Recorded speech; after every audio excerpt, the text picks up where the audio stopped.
you can see where in the Ethiopian Bible, the text is different. Certain paragraphs, certain verses are completely different. Certain verses are there and certain verses aren't even there. They don't even exist. Monks in Ethiopia have begun revealing a translation of a once forbidden scroll that claims to contain the chilling final words of the first woman. According to familiar traditions, she simply disappeared. But these hidden writings tell a very different story. They describe an intense spiritual moment that unfolded over nearly a week. She didn't fade away quietly. Instead, she stood at the mouth of a cave and spoke of a massive chariot surrounded by eagles made of pure light. At first, it sounds impossible to understand.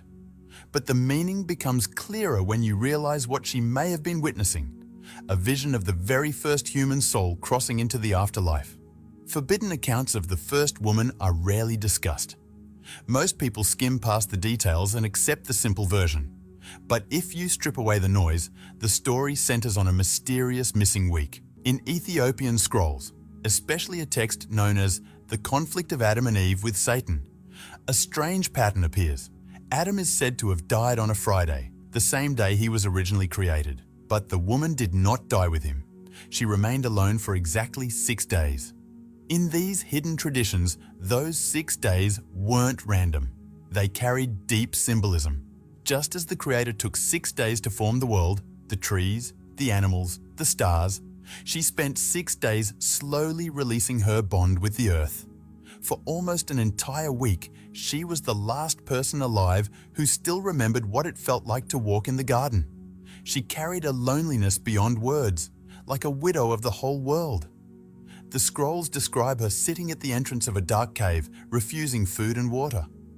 Her eyes stayed fixed on the horizon as if she was searching for the glow of the home she had lost. During those 6 days, she became something more than human in the eyes of these traditions, a bridge between the living and the spirit world. She was the only one who seemed to see both sides. And that leads into the next mystery, what she actually said during those final hours. What few people ever mention is the sorrowful song she sang as she felt her life slipping away. While she sat near the cave, her son Seth came to her. Yet she didn't speak about her own suffering or exhaustion. Instead, she spoke about the light her grandchildren would never witness with their own eyes. She warned Seth not to look at the thorns on the ground and believe that this broken world was how things were meant to be. According to the stories, she could still remember the garden in vivid detail, even after centuries.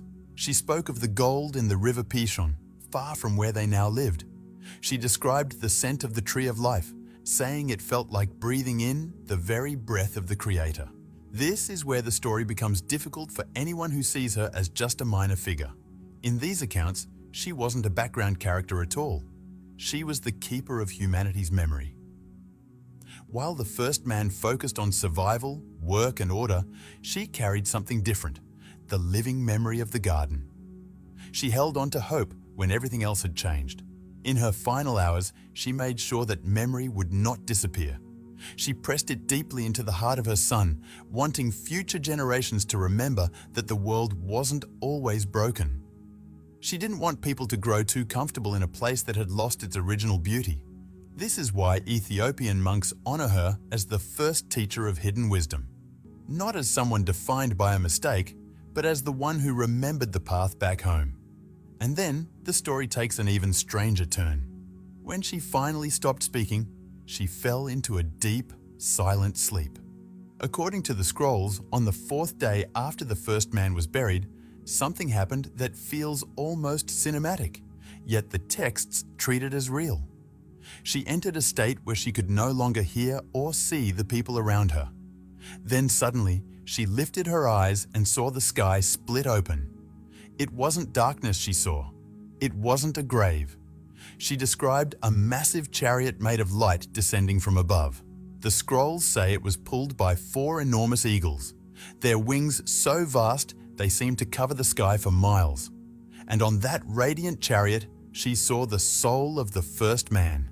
He was being carried by the archangels Michael and Gabriel. What she witnessed was like a royal procession in the heavens, something no living human had ever seen.